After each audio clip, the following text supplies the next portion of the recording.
We are going to hop around to Argostoli, which is the main town on Kefalonia. The plan is to go into the abandoned marina over there that has no water, no electricity, no services, and it's free.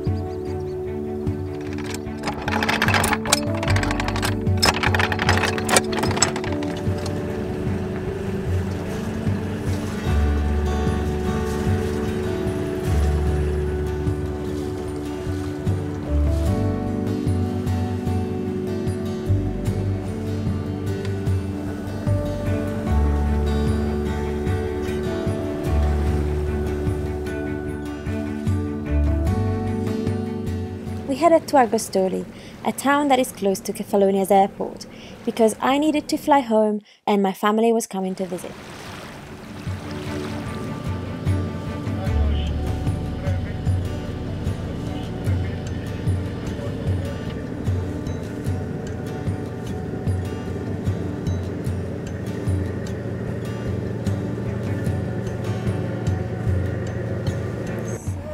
All our fenders are out. We have a huge concrete wall to approach, so as we've got them, might as well have them out.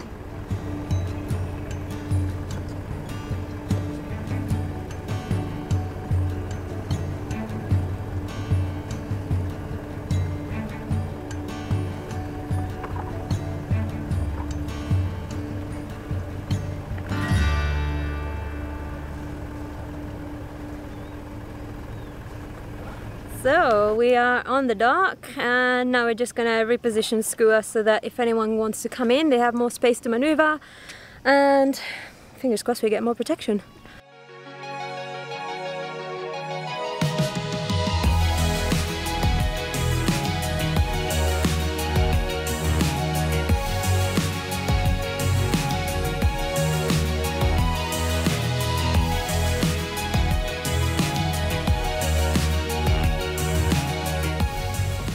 Here she is. First time we've tied her up since St. Carlos. Yeah, I know, since Calaforte. Oh yeah, Calaforte. Someone came to give us a hand, which was really nice. I don't think he anticipated how heavy she was though. No. He was stood there holding the line just like, I'll stop it. Yeah, it was really funny. And lucky he didn't end up in the water, you know. We should have maybe said, it's really heavy. After positioning Skua in a good spot, we had a look around the marina and walked into Argostoli town. Do you think it needs a bit of anti-planning? No bit. A couple of patches here and there. Wow. It's a bit of a weird, improvised boatyard in the middle of nowhere by the wall of the free marina. But hey, we've got a free marina! Way! It's exciting.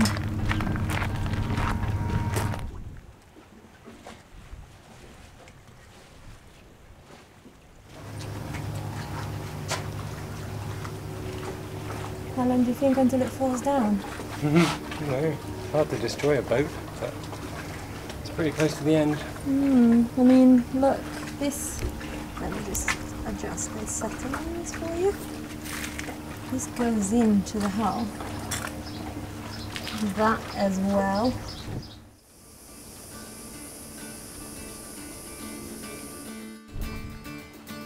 Argostoli is famous for the loggerhead sea turtles that live in its harbour throughout the summer and feed off the local fishing boats' fish scraps. Oh, so cute!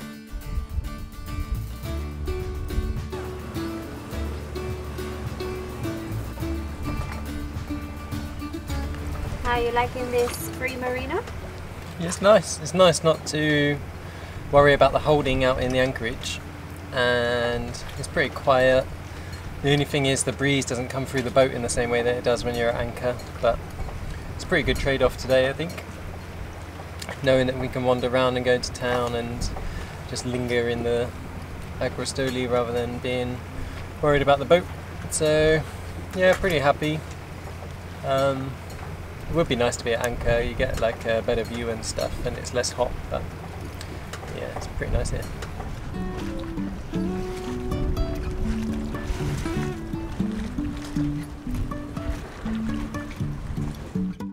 My family arrived a few days later, so we took them out for a sail.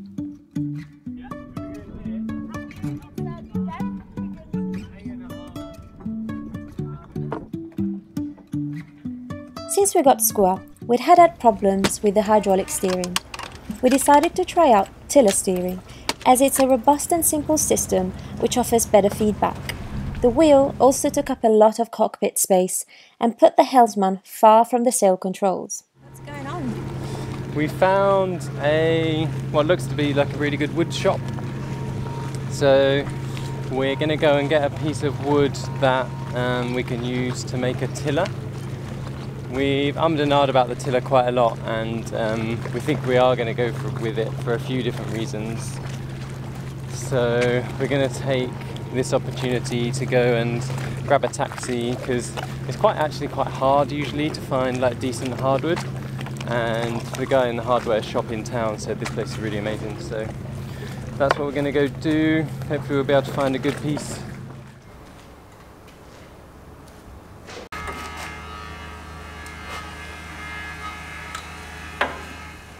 We found a nice piece of Iroko. It's about 55 euros, but it looks pretty good and it's quite oversized, so we'll get some spare as well.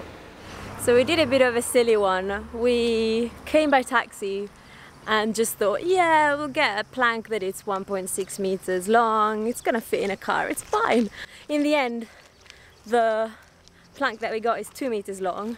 And we called up the taxi company and they said, nah, we can't fit it in a taxi, see you.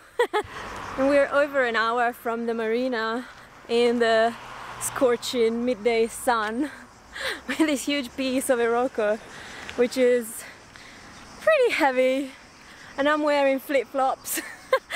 So we managed to convince the people in the shop to take us back to the marina on their truck. I might end up in the back. And I'm not sure how much it's gonna cost, but I don't think a lot more than a taxi ride anyway, so yeah, it's gonna be a fun day. So the truck will be here in an hour, so I'm gonna go for a coffee. It's 36 degrees. Yeah. How much did we pay for delivery? The guy delivered it for free and brought us back, so it even saved us getting a taxi back. We were squeezed into this little truck, this little like pickup truck. Yeah, there wasn't enough space to film, was there? No, Elena was like sat on the glove compartment kind of thing.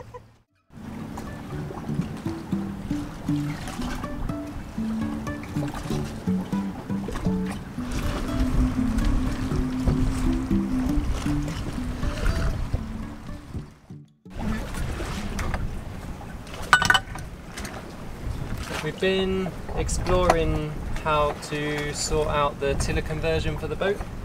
We're definitely going, or we're at least trialling having tiller steering instead of the wheel to really like open up the cockpit space and whatnot.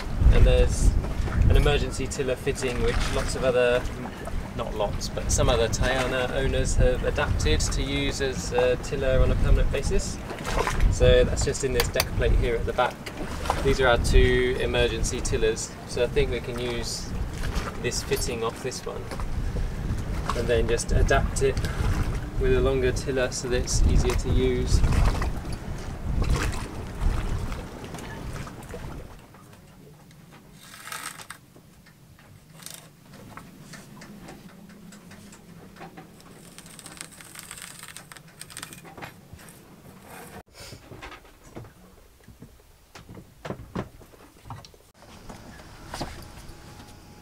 While we've got access to this like dock in Argostoli, I'm going to cut out the tiller.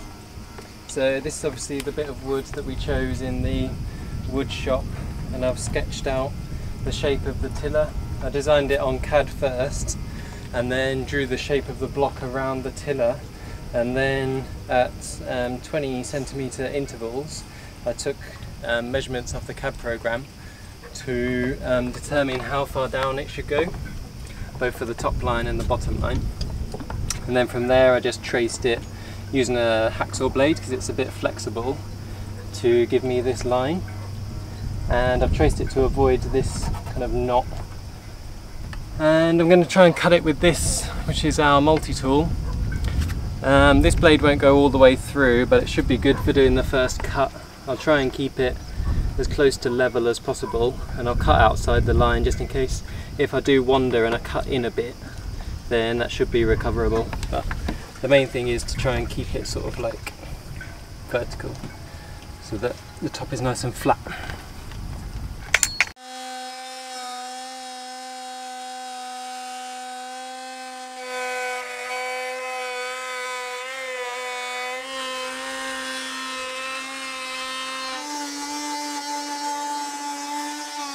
So I managed to just about get through with this. It's like exactly the right length to just go through the wood. So yeah, now we can take it out. So hold it up this way. So this will be the top edge of the tiller.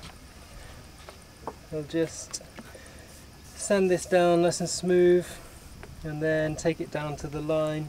I left it a fair bit clear because, like I said, I wasn't too sure if I could keep the sword nice and straight, but looks good to me. Mm-hmm.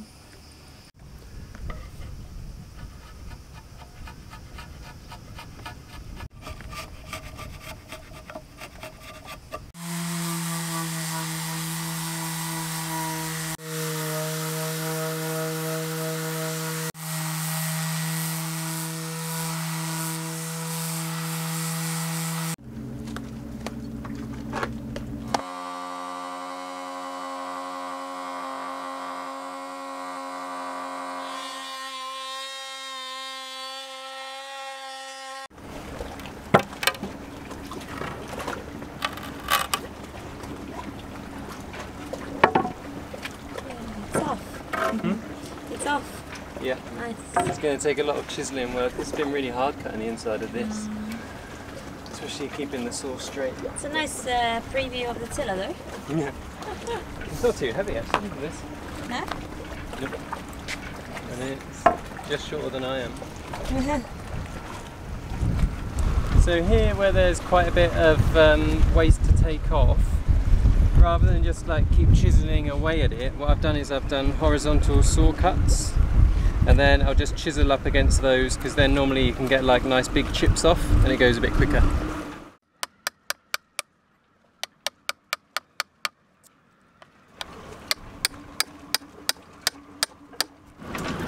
Another tool I'm using on the inside curve is this. It's called a spoon knife. It's not a very commonly used tool, but it's really good because you can just kind of like gouge away at the inside of the curve. So whereas a chisel, you kind of like, you'd get stuck in there and maybe like splinter a bit off. With this, you can just carve away at the inside and keep to the curve.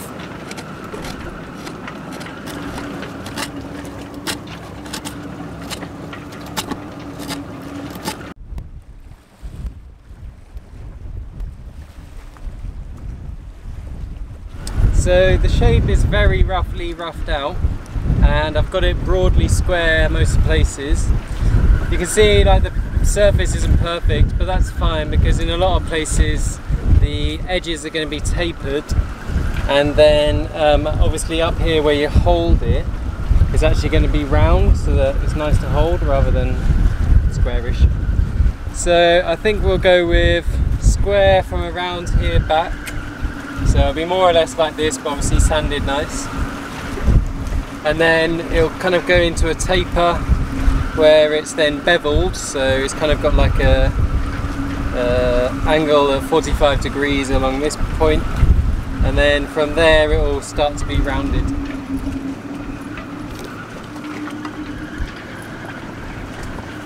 Oops.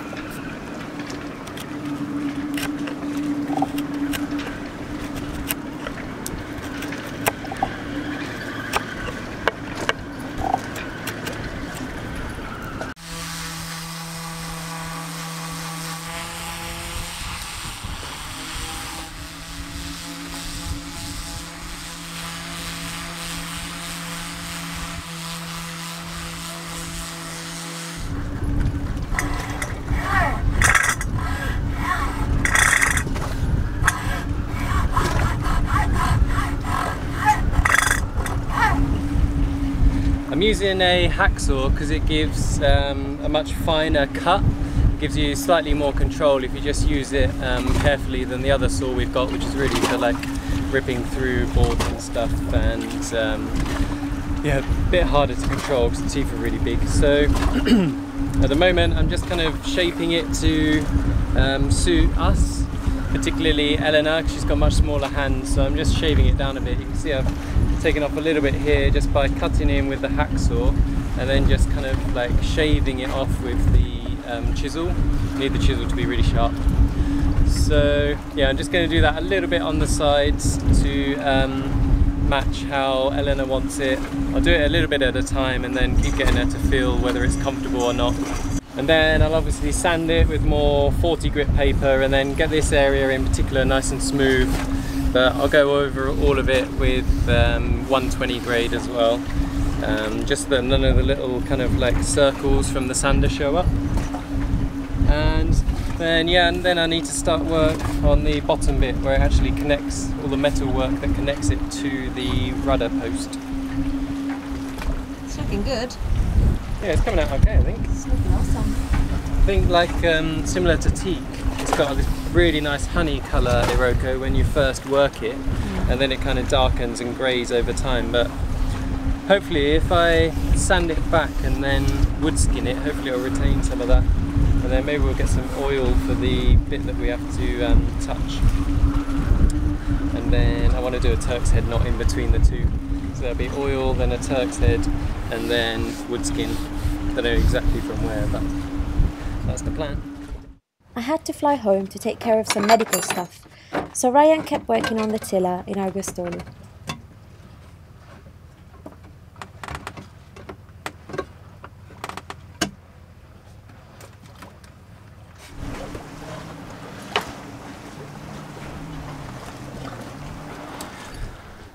It's a pretty hot day today. I think it's about 36 degrees, which is nearly 100 degrees Fahrenheit for our American viewers. But Eleanor comes back tomorrow night, so I really need to be getting on with all the tiller stuff.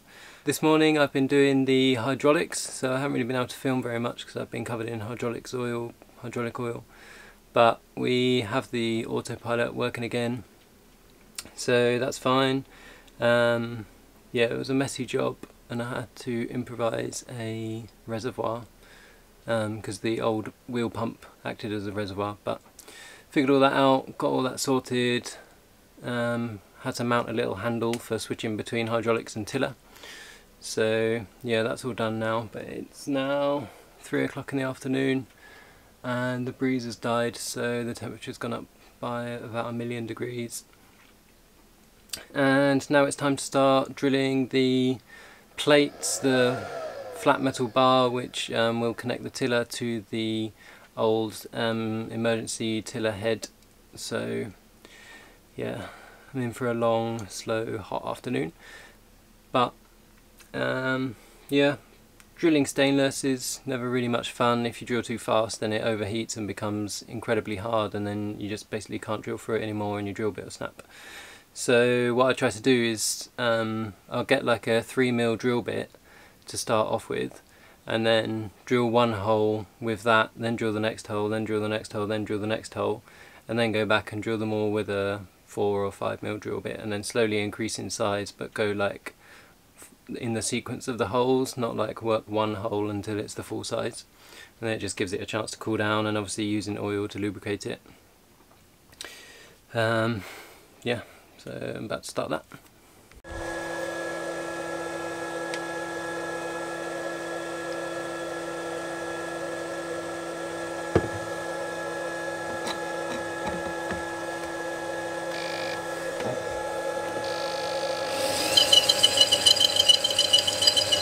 With Eleanor being back home, I'm fending for myself in the kitchen at the moment, doing the cooking and washing up. I couldn't let her come back to all my washing up, so I have been doing it. But yeah, I had a delicious 2-course meal for my lunch today. For my main course I had pita bread with pesto on, and for my dessert I had pita bread with peanut butter, which was pretty good. It was over in about 2 minutes as I had so much to do today, but now that I'm done working for the day, I'm chilling out and making some cooked food. First cooked food since Eleanor left. So what I've got going on is, I'll show you over here, an onion and some eggs. Gonna make an omelette.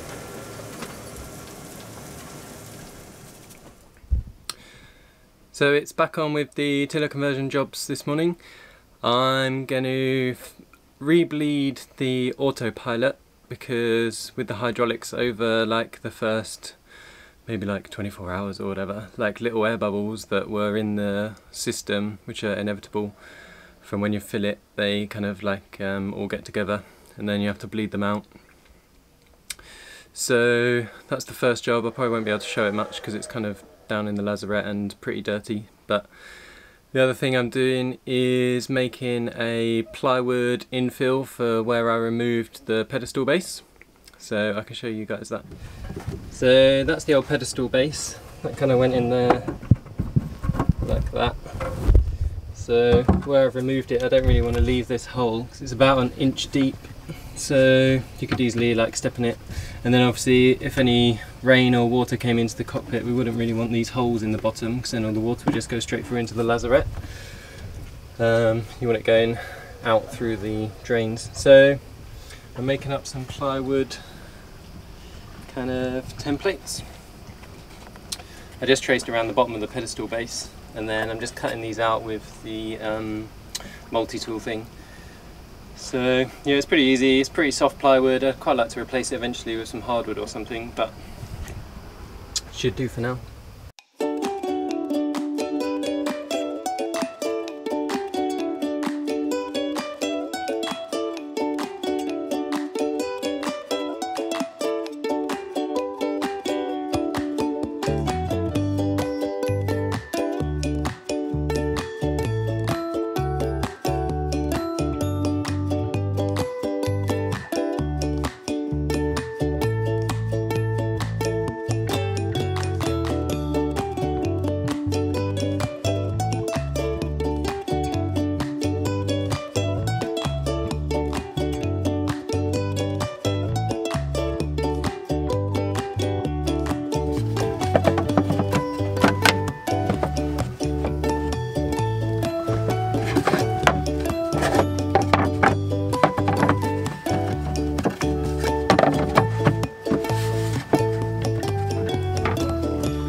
I came back to find the tiller complete, so I did my bit by finishing the sanding.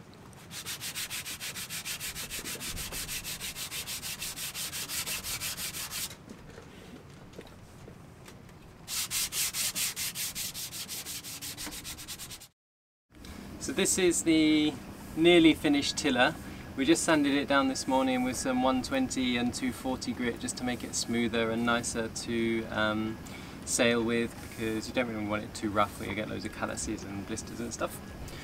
So we will eventually put a finish on most of it. I think this end will remain either bare or just oiled. And then here we'll probably wood skin it so it ties in with like the capping rail and the top of here, the top of the coaming. But yeah, this is how it's gonna look mostly. So it's a bit thinner here, pretty nice to hold. We could shorten it as well. I doubt we will, I think it's alright, but we'll see how it is when we sail with it. And then it kind of turns into a square section around here.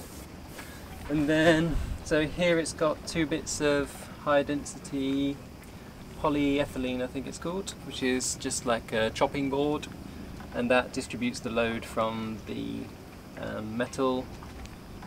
This is stainless steel strapping. At some point I'd like to polish it up, but that's a job for further down the road.